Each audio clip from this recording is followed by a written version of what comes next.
This is the UK Tonight. King Charles has delivered the first King's speech in 70 years, laying out the government's plans for the Parliament ahead. Self-driving cars, a smoke-free generation and tougher jail sentences for the worst offenders, just some of Rishi Sunak's plans. But the Labour leader says it's more of the same. Our political editor Beth Rigby will take us through the day in Westminster. Also to come, a month since Hamas launched its attack on Israel, the Israeli military says its troops have now reached the heart of Gaza City. We'll be getting an update from the doctor in Birmingham who told us the story of his 16 family members stuck in Gaza. Well, the good news tonight is they are finally out. But now they say they can't get any further than Cairo, as not all of them are British citizens. We'll have the latest for you from Bedfordshire as Captain Tom Moore's daughter is ordered to demolish her home spa after losing an appeal. And we're going to be joined by a young woman forced to take drastic action just to book her driving test, travelling 1,000 miles from Windsor to Aberdeen. All that and much more to come on the UK Tonight.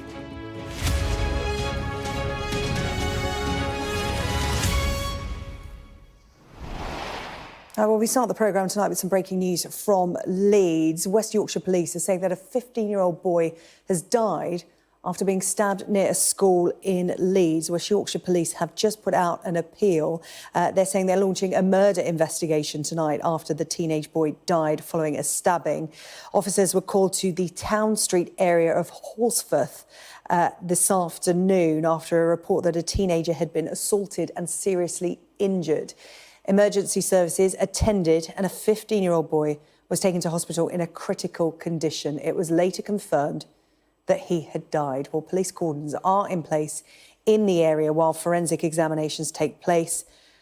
A teenage male has been arrested in connection with the incident. The victim's family have been informed. So that is police saying that they are launching a murder investigation tonight after a teenage boy died following a stabbing in Leeds. More on that as we get it. Now, today, the King became the first male monarch to open Parliament in more than 70 years. He delivered a King's speech, setting out the government's agenda for the year ahead. Among the plans are a suite of new criminal justice reforms that will see defendants forced to attend their sentencing hearings, the power to award new oil and gas licences, and a bill to allow driverless cars onto the roads for the first time. Well, the speech contained the most words since 2005, but the fewest bills in a monarch's speech since 2014. The Labour leader said it was just more of the same. Our political editor, Beth Rigby, has more. The monarch's procession to Parliament, age-old tradition, today with a new cast of characters.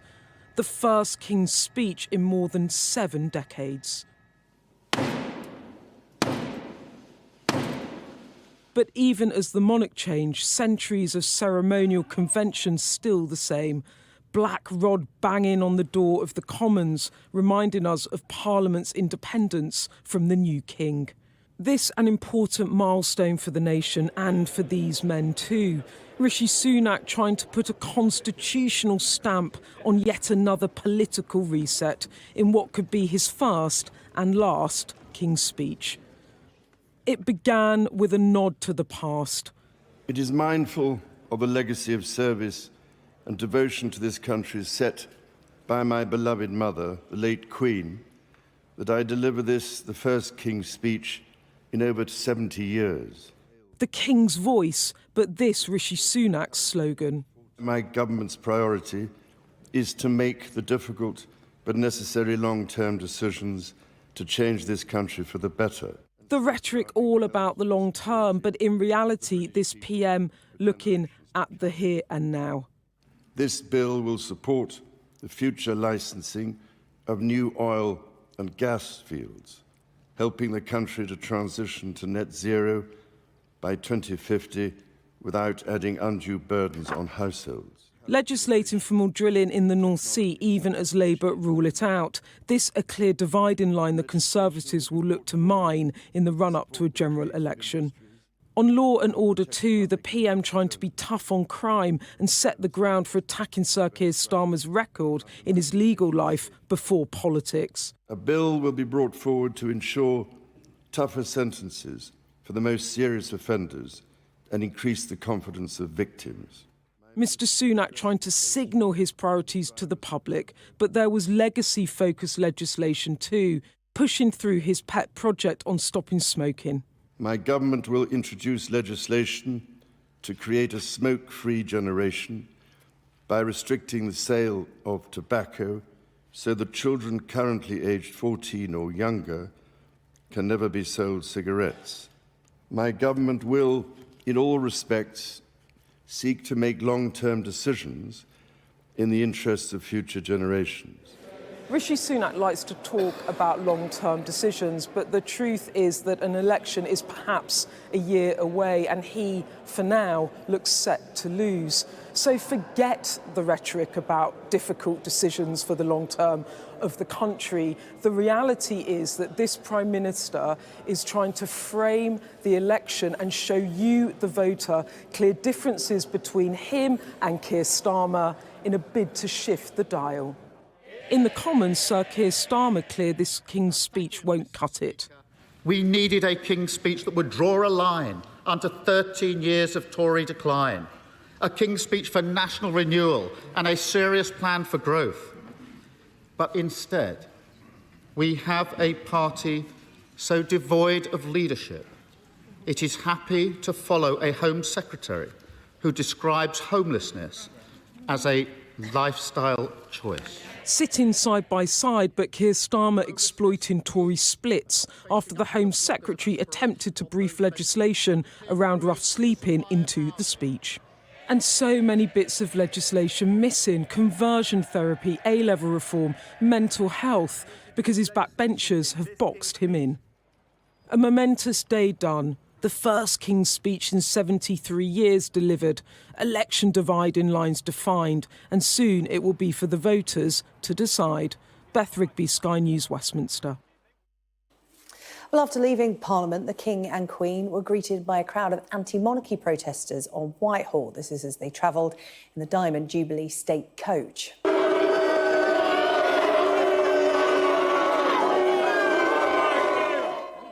The campaign group Republic said the demonstration in Westminster was staged to protest for democracy and the right to elect our head of state. Well, away from the pomp, pageantry and protests of Westminster, what do people make of Rishi Sunak's agenda for the next Parliament? Our People and Politics correspondent Nick Martin has been spending the day in Whaley Bridge in High Peak to find out. Well, it's fair to say it's a wet and cold day here in Whaley Bridge. This is the High Peak constituency. It's swung between the parties ever since 2017. The Conservatives won here in 2019, but by only 600 votes. The people of Whaley Bridge might not have been huddled around their TV sets watching the King's speech today, but what politicians say and what they do certainly gets noticed here. I'd like to see the present lot out and the Labour lot in. That's David, and this is his wife Jean. They've lived here in Whaley Bridge for 30 years, and they don't like broken political promises. Spending all that money on HS2 and then cancelling some of it. Oh, that was a terrible move. That's been a big one for you, is it? Yeah, it should come to Manchester. No question. Stephen sells textiles all over the country. Good to see you, Stephen. Yep, I'm right, Nick. yep. Nice to meet you. Hi, Nick. He says he was hit hard by Liz Truss's disastrous economic plan, which saw interest rates rise. But he remains loyal to the Conservatives. You're willing to overlook that? Yeah, I am, because, she's gone. I don't really want a Labour government. I'm not happy with Keir Starmer. They borrowed money they haven't had. And the money's got to come from somewhere. You know, it's people like me who have to pay for it. So you are happy with Conservatives because you're really, really keen on the Conservatives? Yeah. Or is it you're just really, really not keen on Labour? A bit of both. Right. Yeah, It's 50-50, yeah. I'm one of those millennials that feels like I don't feel like my vote matters. This is Cara Taylor. She's a 23-year-old vet. And if there was an election tomorrow, where do you stand on things? I haven't been thinking about it as yet. I feel like a lot can change between now and then in terms of who's in power. We've seen quite a lot of power changes. I would be ready to vote next year because I know that I don't want things to carry on as they are. Well, yeah, childcare is just horrendous at the minute, so it's unfeasible for me to put my children in childcare, basically. There was nothing in the speech that would make Caitlin's childcare problems any easier, other than what the government already offers, which she says isn't enough. His nursery would cost me £1,100 a month, and the standard monthly wage is like £1,200–1,300. Like, there's no point, because I could stay at home for that. So what's your view now of this current government then? Oh, well, I think they're just insert impolite word here. And that's all before an election campaign has even begun. Nick Martin, Sky News, Whaley Bridge. The Israeli military says its ground forces are battling Hamas inside Gaza City tonight. It marks a new stage in this ground offensive, launched in response to the Hamas attack on Israel 1 month ago today. And Israel's Prime Minister Benjamin Netanyahu says there will be no let-up by his military. The city of Gaza is now surrounded. We are acting within the city of Gaza. We are deepening the pressure on Hamas hourly, daily. A month ago, the black morning of Saturday mornings of October 7th, we were forced into a horrible war by a horrible enemy who wanted to massacre us. And this enemy is now being beaten down, and it will be destroyed. Correspondent Mark Stone, who's following developments in Sderot in southern Israel for us tonight. Mark, this ground offensive has entered its second week. How significant does this new development and the fighting in Gaza City, how significant is this announcement, do you think? Very significant. It's a new phase of Israel's ground offensive, without question. It is decades since Israeli soldiers were in the heart of Gaza City. For them, it is the most difficult urban fighting environment that you could imagine. And for a population that is struggling to move around to avoid the conflict, it is going to be deeply frightening. Since we heard from the Prime Minister a couple of hours ago, we've been watching the skyline over there, and there has been a lot of activity. There's been rockets incoming from Hamas. They have been intercepted by the Iron Dome system. We have seen some airstrikes in the far distance and gunfire as well, suggesting that even though the Israeli military has moved down to Gaza City, which is about 10 or so miles in that direction, even though they're down there, they are still encountering attacks perhaps further north as well. So this is a decisive moment, a dangerous moment, certainly, a worrying moment for the Israeli troops, a very frightening moment for the Palestinians in Gaza, and more broadly, it is going to add to anxiety about how this conflict could potentially spread. Mark, thank you. 2 weeks ago, I spoke to Dr. Ahmad Abu Fol. He's a surgeon from Birmingham. 16 members of his family were trapped in Gaza, including his elderly parents and 8 children, one of them just 4 months old. Well, fortunately, they got out of Gaza via the Rafah crossing. Unfortunately, they say they are now stuck in limbo in Cairo. Not all of them are British citizens. And Dr. Abu Fol says they don't have permission to travel to the UK. Well, Dr. Abu Fol joins me now from Birmingham. Thank you so much for coming back onto the UK tonight to update us on your family situation. As I said, good news. They are out of Gaza. They are in Egypt. Yeah. But what are they having to deal with now? OK, first, thank you for inviting me to speak to you tonight and to your viewers. So it was kind of like a moment of elation when all 16 of them managed to get through the crossing. It was a journey of hell. It took them 25 hours to get to Cairo.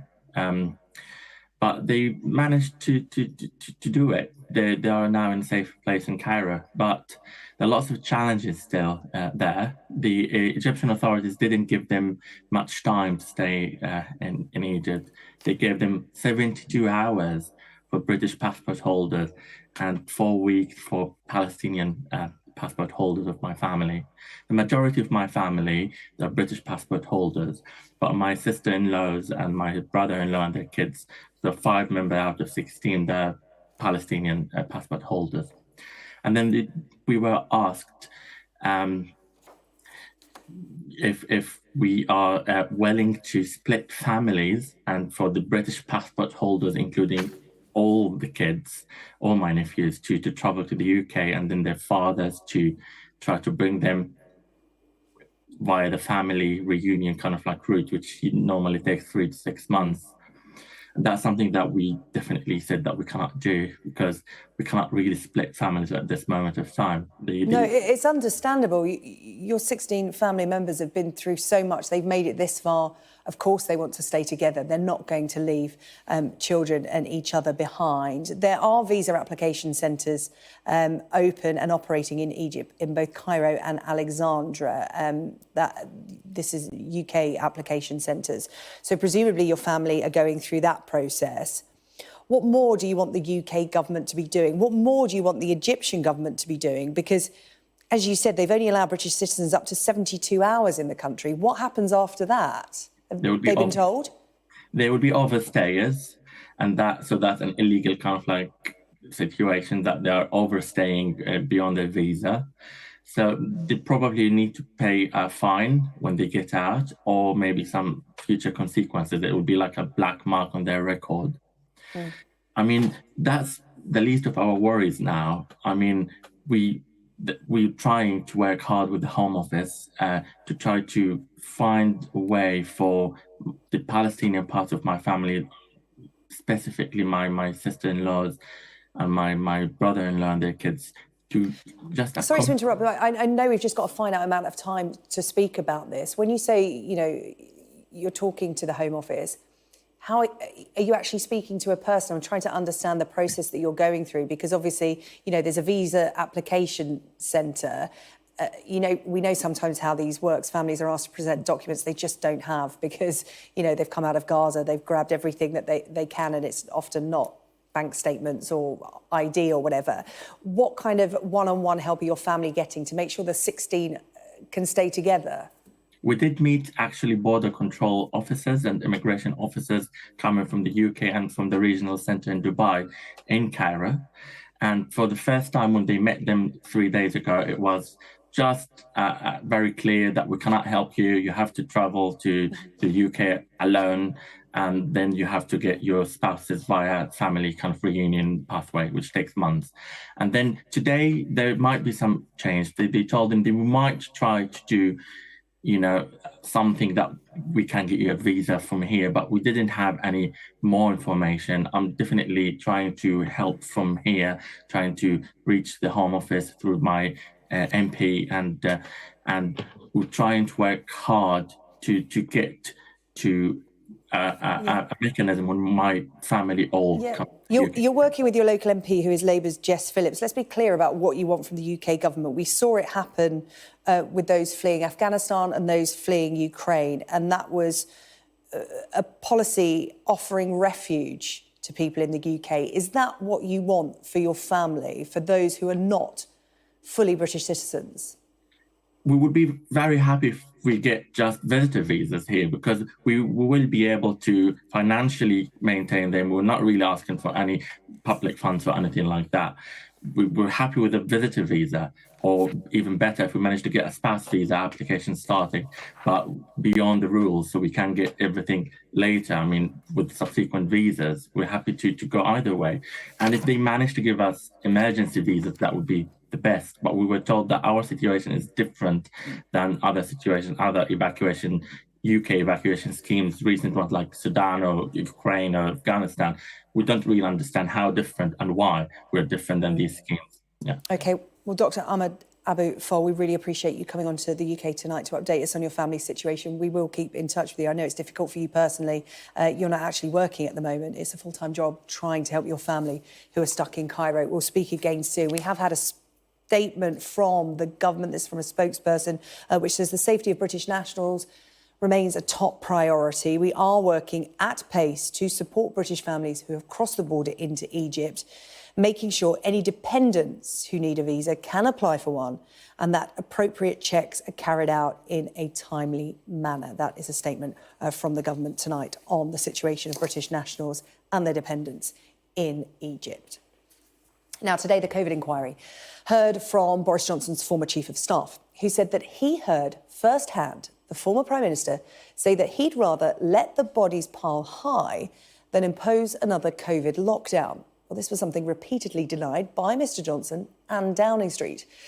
Lord Lister also revealed today that in the early days of the pandemic, the then Prime Minister wanted to be injected with the virus live on TV to show that it did not pose a threat. Our political correspondent Tamara Cohen has this report. This inquiry has been called the trial of Boris Johnson, with intense criticism of the dithering and dysfunction at the heart of his government. One of the most incendiary claims made about the former Prime Minister during the pandemic is that he once said he'd prefer to let the bodies pile high than have a second lockdown. Today, his former Chief of Staff reveals it was true. He'd heard it. His statement to the inquiry states, "The R number was rising. A circuit breaker was proposed in response to this increase, and the Health Secretary was pushing hard for this to take place. However, the opposition to any form of lockdown was intense. I remember the PM saying in September 2020 that he would rather let the bodies pile high than impose another lockdown." Asked about it today, Lord Lister said this. We'd had the summer. Hospitality had opened up. There was immense pressure to keep the economy moving forward. This was the debate that was going on. Do you now lock down or do you keep going? Boris Johnson has always denied making the comment after a newspaper published the claim 6 months later. At the time, his cabinet ministers were told to deny it. It's not true. It's been categorically denied by practically everyone. We're getting into the sort of comedy chapter now of these gossip and stories. And Johnson was categorical when Keir Starmer asked him about it in Parliament. Prime Minister. No, Mr. Speaker, and I think the right honourable gentleman is a lawyer, I'm given to understand. I think that if he's going to repeat allegations like that, he should come to this House and substantiate those allegations. The quote was publicly attributed to the Prime Minister 2 years ago by Dominic Cummings, after the two had a dramatic falling out. What's so significant about what we've just heard is that Lord Lister remains an ally of Boris Johnson. They worked together for more than a decade, and he was supportive of Boris Johnson in his evidence, saying that the decisions around lockdown were extremely difficult and, understandably, tensions were running high. Boris Johnson's spokesman said he'd be giving his evidence to the inquiry in due course. Just a comment in the heat of the moment, but one that appears to reveal so much more. Tamara Cohen, Sky News. Still to come on the UK tonight, a coroner tells ice hockey's governing body in the UK that more deaths could happen if it doesn't introduce neck guards following the death of Adam Johnson. 100 passengers on a UK cruise ship are injured in heavy seas, and we'll be hearing from the head of the Metropolitan Police on his plans to deal with a pro-Palestinian protest march in central London on Armistice Day.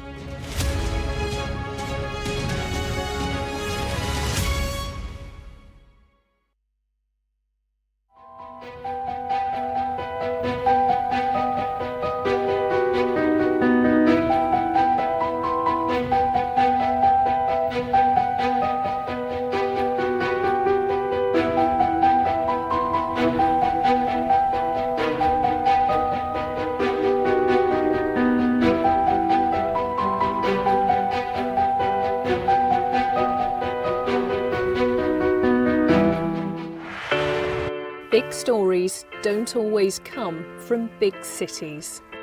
I'm Lisa Dowd and I'm Sky's Midlands correspondent, and this is where I grew up. We can reveal that the driver who hit Harry Dunn is 42-year-old Anne Sakoulas. Just met the president and we never thought we'd get this far. This is what they're up against, that the wind is the really big problem. It is back-breaking work and the smoke is thick. It's been working well. Water levels are dropping, but no one knows what impact further rain will have. What would you do if this place wasn't open?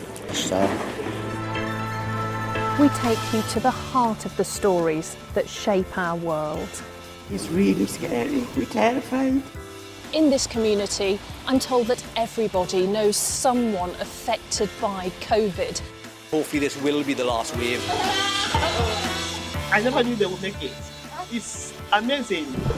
Change seems tantalisingly close in this corner of the UK. Wales was the first to introduce the plastic bag charge. This is my patch, my specialism. It's also my home.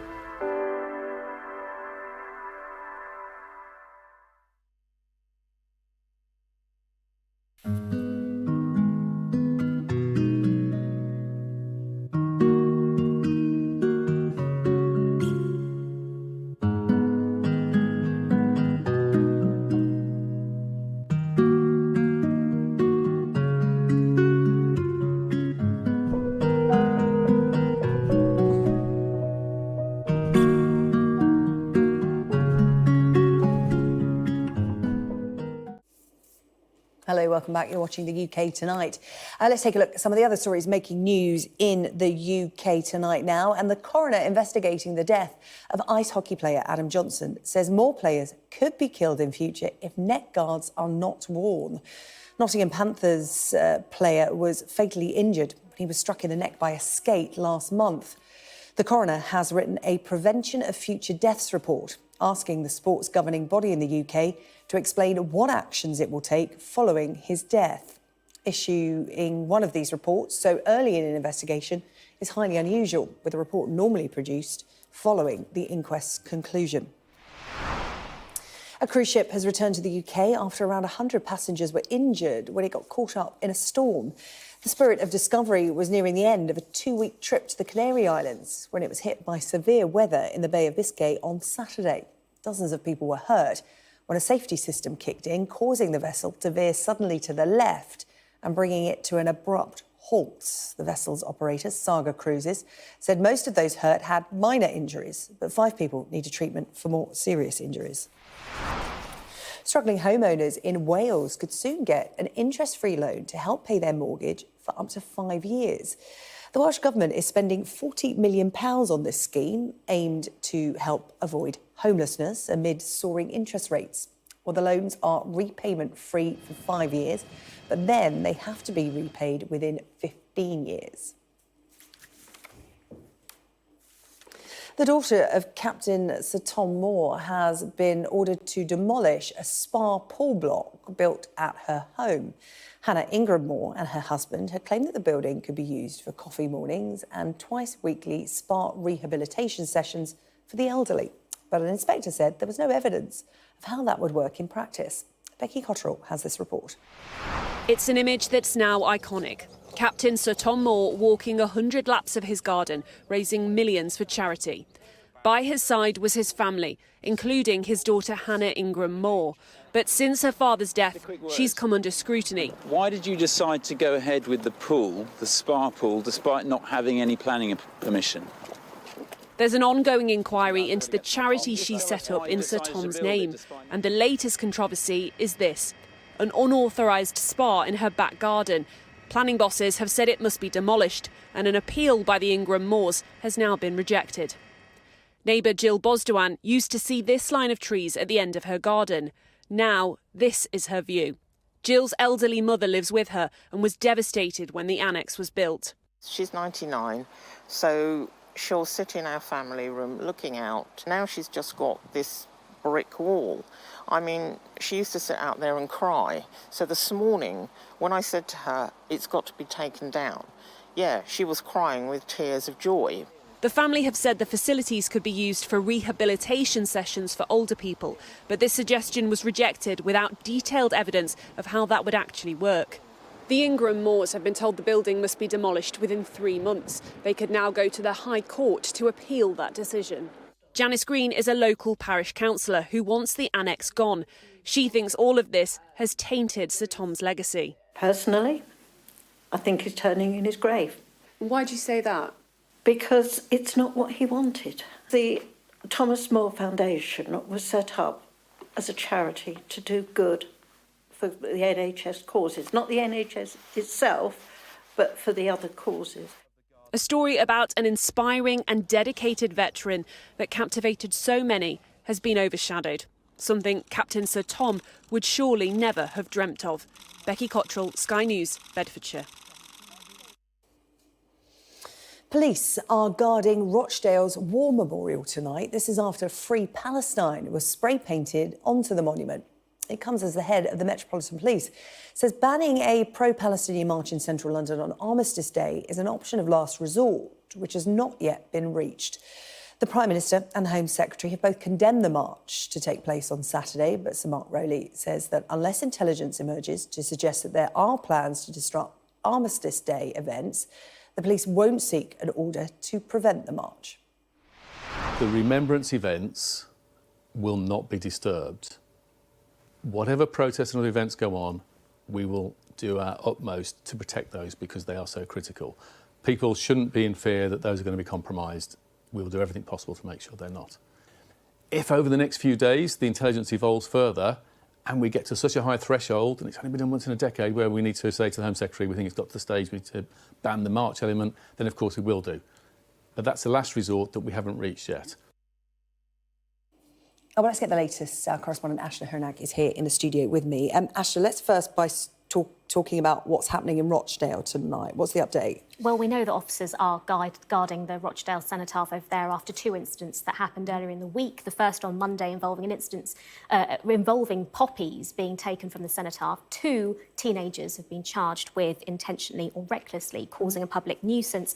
But tonight, further graffiti has appeared on that cenotaph and ongoing investigations are taking place there. Here in London, there is ongoing political pressure that's being piled on the Metropolitan Police regarding their decision to not ban the demonstration that's due to take place on Saturday, falling on the same day as Armistice Day. The Metropolitan Police Commissioner there saying he has not received enough intelligence that points to a risk of serious disruption. There is a threshold when it comes to deciding whether to impose a ban like this. He says that hasn't been reached yet and therefore he's not willing to give in on it. But it has to be said, he has asked for these groups to consider postponing the event. To place this in a bit of context, though, for the past 4 weekends in a row, there have been these pro-Palestinian marches within London. Tens upon thousands of people have been there.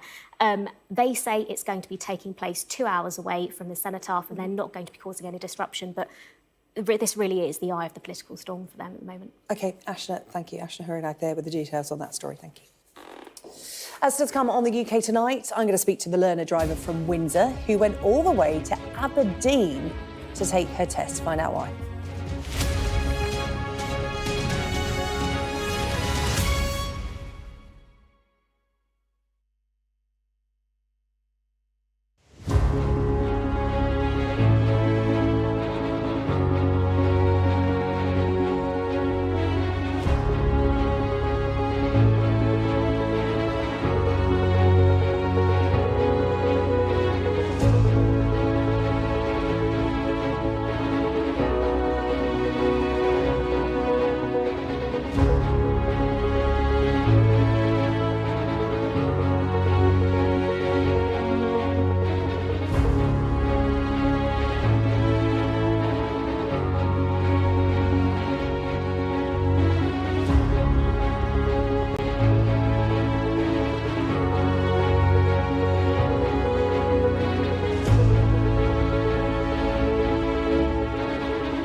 Now, if you or someone you know is learning to drive, you'll be all too aware of the delays in actually getting a driving test.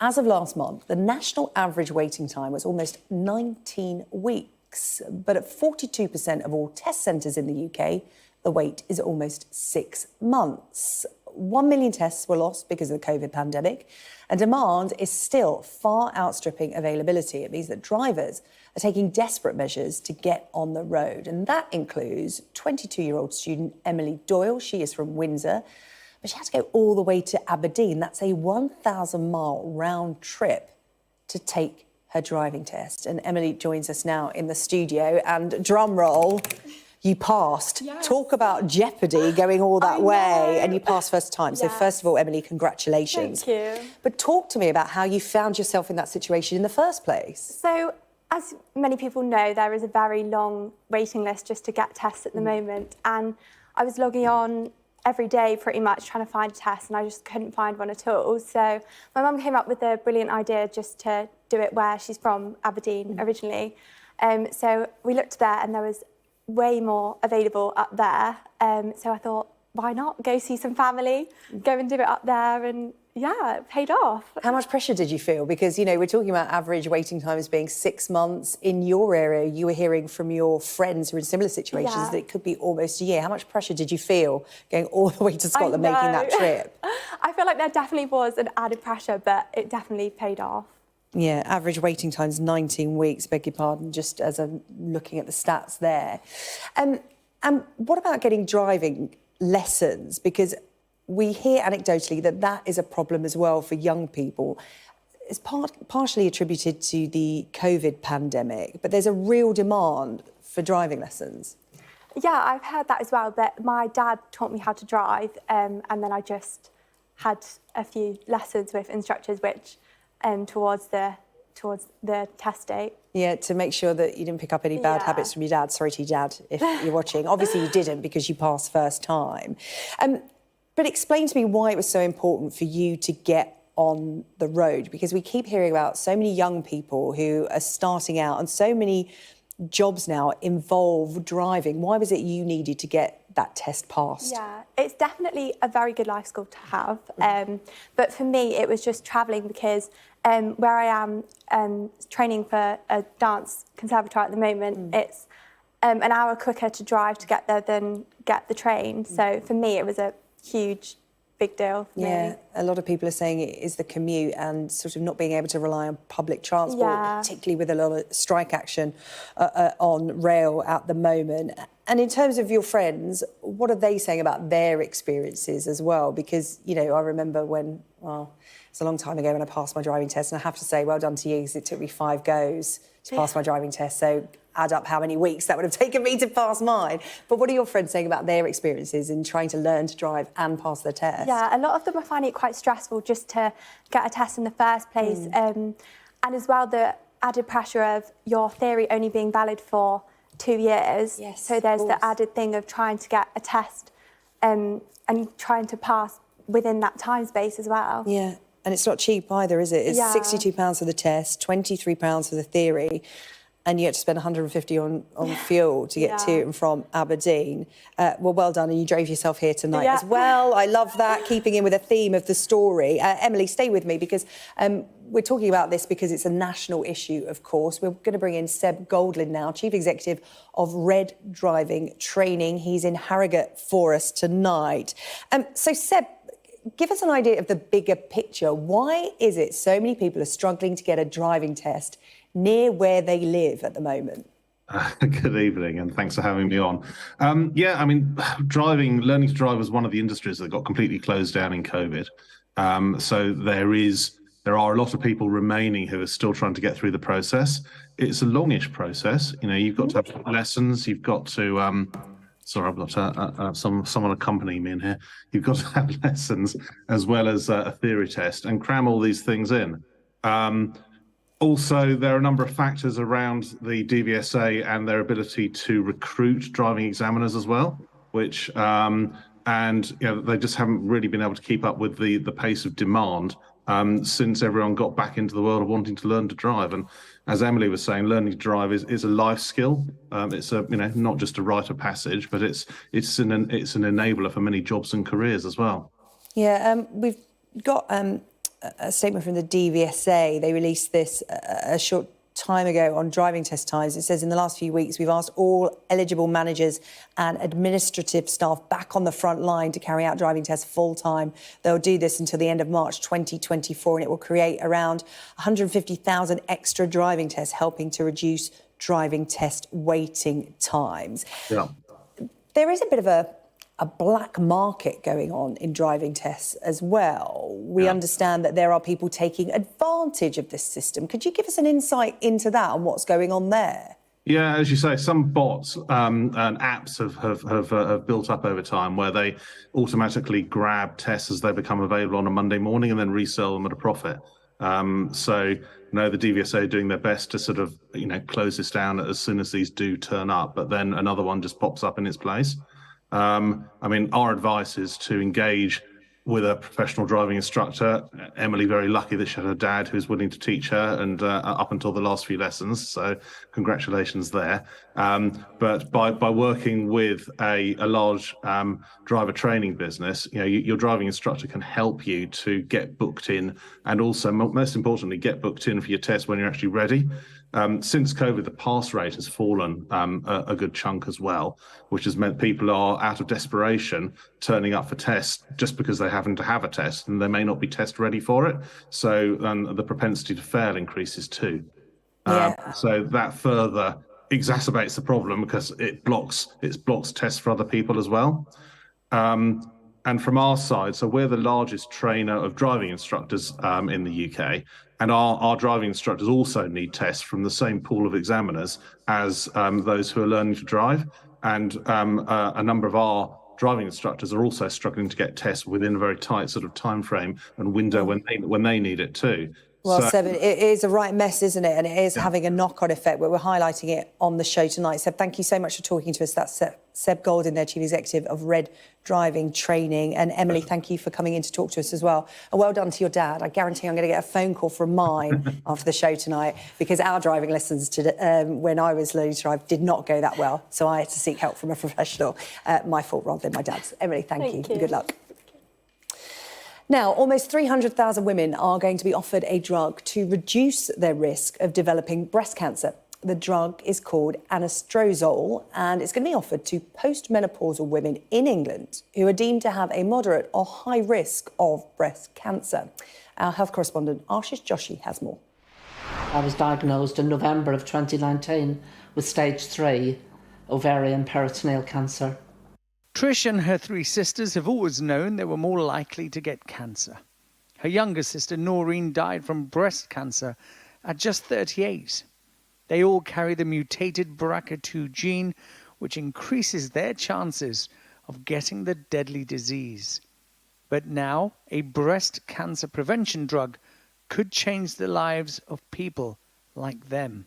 It gives me peace of mind where my son's concerned, because, he knows now that he has to keep on top of having regular checks, but at least that's there for them and they know what they have to do.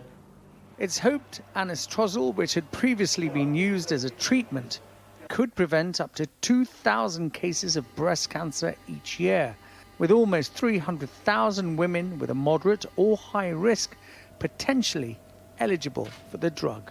And the reason that this is so important is because it's a preventative treatment, but we've seen in those women with that kind of increased risk of the disease that you can halve the risk of them going on to develop breast cancer. NHS England's cancer services are under extreme pressure. The health service has never met its 28-day target to either confirm or rule out cancer after an urgent referral, with more than 28% of patients waiting longer in September. It also wants no more than 15% of patients to wait less than 2 months to start treatment. Right now, that number is more than double at over 37%. Really, the workforce in pathology and all our specialties has not kept up with the demand of services, the demand as our population gets older, the demand as we get better at diagnosing cancer and other diseases, and as we have more treatment options. The BRCA2 gene has now passed on to the next generation of Trish's family. But this new preventative medicine should give them hope and a much better chance of survival. Ashish Joshi, Sky News. And coming up on the UK tonight, snails and sport. We're going to meet the very rare left-coiling snail that's looking for a mate. And in sport, after VAR rules out 5 goals, the fallout from the incident-packed London derby between Tottenham and Chelsea continues.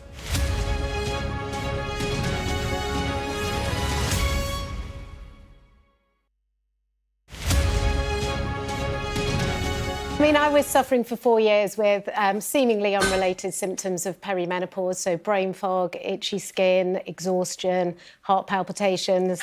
I thought I was going through early onset dementia because I was forgetting words. And I had to leave my job because I just couldn't focus at work, couldn't concentrate. So it took me 4 years going back and forward to different specialists and doctors to finally get the right diagnosis, which was perimenopause, a word I'd never heard of. And it was only then when I realised what had been going on and that I wasn't going mad, I got quite angry. So I set up the Latte Lounge as an online platform to support women like me who felt very alone to get the right support, information and signposting and diagnosis. Now, for me, I was lucky. My father is a retired breast cancer specialist now, and he was the one that said, I think this is your hormones and you need to go and see a gynaecologist who, specialises in menopause. We have a symptom checklist on our website. I've been campaigning with Diane Danzibrink, who's the founder of the Make Menopause Matter campaign. We've been campaigning for a long time to get menopause on the school curriculum, which has now happened in England. Workplace policies in place, which is now happening, and I do a lot of work with workplaces. And also for GPs, it's the catch-up training for GPs, because menopause, believe it or not, was not really included on the medical school curriculum. So print a symptom checklist off, take that to your doctor and say, look, I think I'm going through all these symptoms and I'd like to discuss my options. And that may be something like hormone replacement therapy, which was the missing piece for me. But there's also lots of lifestyle changes and tweaks you can make. And I'm obviously glad that so many celebrities like Naomi are talking about this, because early menopause affects 1 in 100 women under 40, 1 in 1,000 under 30, and 1 in 10,000 under 20. And it can be absolutely devastating. Once we open up these conversations, which is what I've been doing a lot with workplaces, it means you're breaking down the taboo, you're normalising the conversation, and you're supporting employers to keep women in the workplace so we can thrive. We don't want to just, survive each day. We actually want to live life to the full. Life's not over after 40 and 50. You're a testament to that. We're just beginning.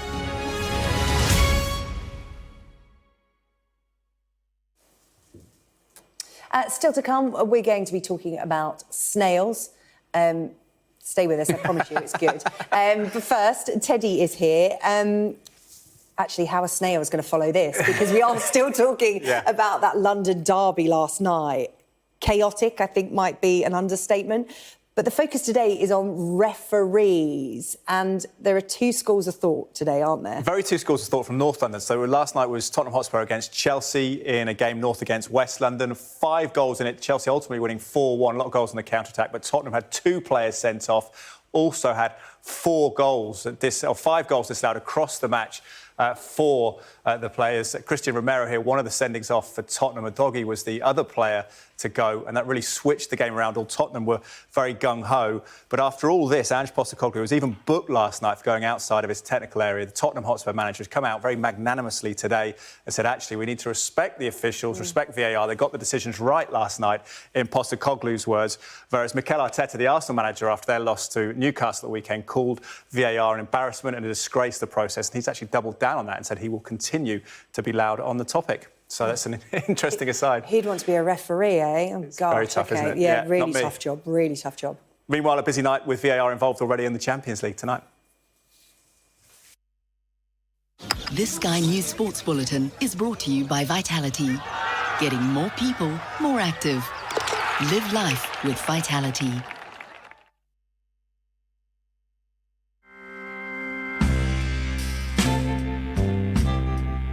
Now this might look like any old bus stop in South London, and for most of us, that's exactly what it is. But for Isaac Chamberlain, this represents something much bigger, because this is the place where he decided to change his life forever. Some of the stuff that I saw when I was growing up, a bit crazy. Gang violence, stabbings, you see police raids and all of that. If you're grown into it, you don't really, how can I say it? You don't really think it's anything crazy. Do you know what I mean? At what stage did your eyes become open to this as something that you actually might be involved in? No, you don't really look at it like that. It's kind of like you're just having fun with your friends that you've grown up with. You start off obviously playing football together, and then everyone's together, and then, you know, one person starts doing something and then everyone joins in, and then it's kind of like a clique of friends, then it turns into a gang, and it kind of goes that way. If you're from a certain area, everyone kind of knows everyone. Do you know what I mean? Everyone's familiar with everyone, and they're like, hey, yo, little man, come over here, da, da, da, da. How you doing? You right? Whatever, whatever. And you see them with their chains and their money and stuff, and you're thinking, right, I want to be like him. Is that the appeal? Of course. Like, they have the money, they have all the girls and all of that, and you're like, right, I want to be like them. They're the top guy. So what were you doing? Sell drugs or give this package to this person and come back with whatever they give you. Don't really look in the bag. And then obviously you start carrying knives, then you start, you know, holding things for people and all of that. And yeah, man, you just don't know how it could go. The rabbit hole gets real deep, man. Was there a moment where you thought, this isn't something I want to do anymore? Yeah, in one moment, obviously, it was near Knightsfield Estate. Take us back to that day. What were you doing? Obviously, picked up some Class A drugs. It was on the bus. I think it was, I don't know, 133 or 333. Maybe stopped on this exact bus stop. And then obviously we're coming out, we're thinking, oh yeah, job's done, whatever. We see a lot of police doing stops. This Sky News Sports Bulletin is brought to you by Vitality. Now, a little update for you. May you remember a couple of weeks ago, we told you about a K-pop group who got their Rangers mixed up. Stacey were performing in Texas, and rather than wearing the Texas Rangers baseball shirt, they managed to get hold of the football kit from Glasgow instead. Well, the mistake went viral and went down very well in Glasgow, as you might expect. And now they've made a surprise visit to Ibrox to take a tour of the stadium and greet hundreds of fans who got wind of their appearance. Rangers said on X they were delighted to welcome the group who donned that famous blue shirt again in the correct setting this time, though. Right, let's take a quick look at the weather. Warm memories wherever you go. The weather, sponsored by Qatar Airways. There'll be a spell of wind and rain tomorrow before the return of sunshine and blustery showers. Before then, chilly under clear skies this evening, but southwest Ireland will turn wet and windy. Rain spreading across most other areas tonight on strengthening winds. Eastern Britain will stay dry, though. Coastal gales developing in the west. Temperatures will recover as the cloud and rain moves in. The weather, sponsored by Qatar Airways. Now it's time for something weird and wonderful from around the UK. And tonight it is a rare left-coiling snail found in Nottingham who is looking for a mate. The snail, whose shell grows the opposite way to most snails, was discovered by Professor Angus Davison from the University of Nottingham School of Life Sciences. It could help us to understand how the left and right side of the body is established in other animals, including humans. But its mate can't just be any old snail. Well, Professor Davison joins me now to tell us why. And Professor, first of all, congratulations. You've been looking for one of these snails for 28 years. How did it happen? Yeah, I know. And then, true irony, it was the day before I was going to fly to Japan to look for left-coiling snails. I was walking home from work one day and I found one. I was amazed. Phew. Hopefully you got a refund on your ticket. Why is this discovery so important? Well, snails are unusual because they're the only animal group that, in a sense, wears its asymmetry, shows its left and right on the outside. So unlike ourselves, where one side is more or less a mirror image of the other. And so we would like to understand why you sometimes get very rare left-coiling snails and whether it's an inherited condition. We can bring that back to ourselves because of course, we're not like snails at all outwardly, but inwardly we're asymmetric. So nearly everybody has their heart on the left-hand side, and that means you have 2 lobes of the lung on the left, 3 on the right. So we're completely asymmetric. And about 1 in 10,000 people is also mirror imaged. And we would like to know if it's the same pathway that's ultimately determining the left side of a snail's body and the left side of a human body. So I was snail part of that. Yeah, so this snail is a young adult. I believe you have him, her there. Do snails have? I do, yes. Yeah, Well, let's have a look, because importantly, it needs a mate and also it needs a name. Yes, that's right. So in the tradition, when persons have found them before, they've given them a name. So this is the first time I've ever found one. So I would like the public to help us to try to find a name. But as you say, the important bit is also to try to find a mate. They're hermaphrodite, so any other left coiling snail of that type would be fantastic. And you might ask, well, if they're hermaphrodite, they don't self-fertilize, so we need to find another snail for it to mate with. And of course, sorry, what I haven't said is left and right snails are unable to mate with each other. So it's another very rare left coiling snail that we need to find. OK, well, you're appealing for the public for a name, but also to keep their eyes peeled for any of these left coiling snails. And the marker is the snail shell going in the opposite direction, the left-hand direction. OK, Professor Angus Davison, thank you so much. Really interesting to hear from you on the UK Tonight. Thank you and good luck. That's it from us. We will be back tomorrow night at 8 o'clock. See you then.